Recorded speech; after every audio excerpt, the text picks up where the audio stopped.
देखिए, MP board examination की तैयारी आप सभी की ज़ोरों-शोरों से हो रही होगी, काफ़ी कम टाइम आपके एग्ज़ाम में बचे हुए हैं एंड ऐसे में एग्ज़ाम से जुड़े काफ़ी सारे डाउट्स आते हैं, जिसमें से एक काफ़ी कॉमन डाउट पूछा जा रहा है अभी कि एमपी बोर्ड एग्ज़ामिनेशन में स्टेप मार्किंग होती है या फिर नहीं होती है। काफ़ी एग्ज़ाम ऐसे होते हैं जहाँ पर स्टेप मार्किंग नहीं होती है, अगर आपने आंसर सही नहीं दिया है किसी भी क्वेश्चन का, तो ऊपर जो स्टेप्स आपने किए हैं उसके मार्क्स भी आपको नहीं दिए जाते हैं, यानी कि 4 नंबर का अगर क्वेश्चन है तो वो सीधे एक बार में 0 हो जाता है।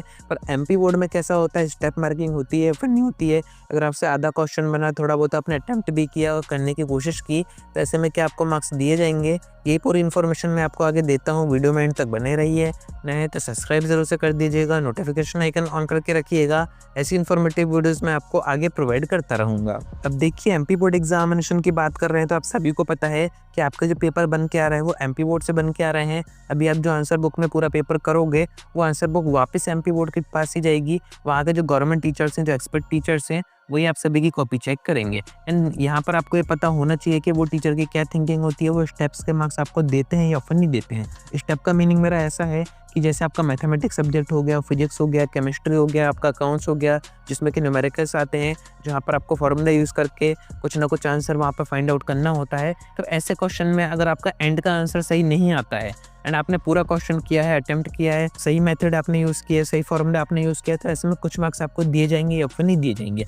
एंड ये सिर्फ उन क्वेश्चन में नहीं है जहाँ पर न्यूमेरिकल्स होते हैं, जो थ्योरी बेस्ड क्वेश्चन होते हैं, वहाँ पर भी अगर 4 नंबर का क्वेश्चन है, मानिए 1 पेज का आपको आंसर करना था, आपने आधे पेज का किया, तो वहाँ पर आपको मार्क्स दिए जाएंगे या फिर नहीं दिए जाएंगे। तो एक बात मैं आपको साफ कर दूं, एमपी बोर्ड एग्जामिनेशन में कॉपी चेकिंग काफ़ी ज़्यादा सॉफ्ट तरीके से की जाती है, क्योंकि एमपी बोर्ड को जो पासिंग रेशियो है वो बढ़ाना होता है। यानी कि एमपी बोर्ड खुद ये चाहता है कि मैक्सिमम बच्चे पास हो जाएं। तो अगर आपने क्वेश्चन को थोड़ा बहुत भी ठीक ठाक किया है, एवरेज किया है, अटेम्प्ट करने की भी कोशिश की है, तब भी मार्क्स आपको दिए जाएंगे। पर ये बस होता है थ्योरी क्वेश्चन में, यानी कि 2 नंबर, 3 नंबर, 4 नंबर में।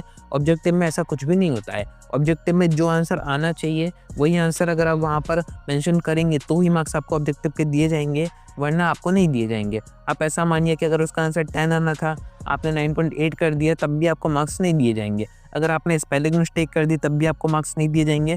ऑब्जेक्टिव में खासकर आपको इन बातों का ध्यान रखना है कि ऑब्जेक्टिव का answer as it is correct होना चाहिए, उसमें कोई भी डाउट आपको नहीं होना चाहिए। बाकी अगर आपको अदर क्वेश्चन में डाउट है कि स्टेप मार्किंग की जाएगी नहीं की जाएगी थ्योरी क्वेश्चन में या फिर न्यूमेरिकल्स में, तो एमपी बोर्ड की तरफ से भरपूर स्टेप मार्किंग होती है।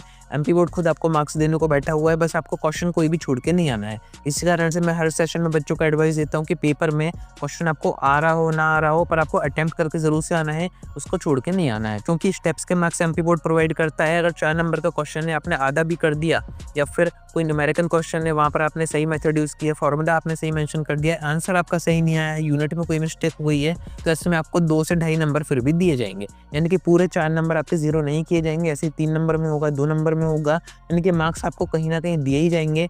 मैक्सिमम मार्क्स आपके नहीं काटे जाते हैं। तो इन बातों का ध्यान रखिएगा कि स्टेप मार्किंग होती है, तो जितना क्वेश्चन आपसे बन रहा है मैथमेटिक्स में, जैसे डिफरेंशिएशन इंटीग्रेशन के बड़े बड़े क्वेश्चन होते हैं, वहाँ पर जितना भी आपसे क्वेश्चन बन रहा है वहाँ तक उसको कीजिए, नहीं बन रहा है उसको छोड़ के नेक्स्ट क्वेश्चन पे आ जाइए जगह छोड़ के, क्योंकि ये जो आपने आधा क्वेश्चन किया इसके मार्क्स आपको कहीं ना कहीं दिए जाएंगे। पेपर के एंड में अगर आपको वो क्वेश्चन समझ में आता है, आपको याद आ गया कि कैसे करना था, तो आप उसको कंटिन्यू करेंगे तो पूरे मार्क्स भी आपके आ जाएंगे। पर कोई भी क्वेश्चन आपको छोड़ के नहीं आना है, क्योंकि एमपी बोर्ड में स्टेप मार्किंग होती है, थ्योरी में भी होती है, न्यूमेरिकल्स में भी होती है, ऑब्जेक्टिव में नहीं होती, क्योंकि वहाँ स्टेप का कोई काम ही नहीं है।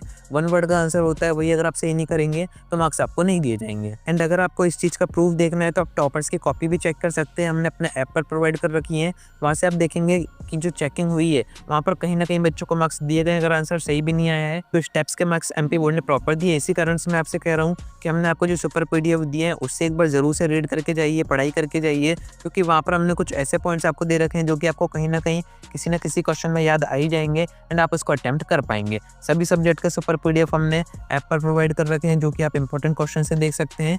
एंड मोमेंट पर रिवीजन का बेस्ट सोर्स मैं आपको बता रहा हूँ, काफ़ी ज़्यादा आपको बेनिफिट होगा। तो सारी चीज़ें आप डिस्क्रिप्शन से चेक कर सकते हैं। उम्मीद है कि आपका ये डाउट अब खत्म हो गया होगा। आज की वीडियो में इतना ही। कोई डाउट आता है कमेंट करके पूछ सकते हैं, या फिर आप डायरेक्ट मुझसे इंस्टाग्राम पर डीएम करके बात भी कर सकते हैं।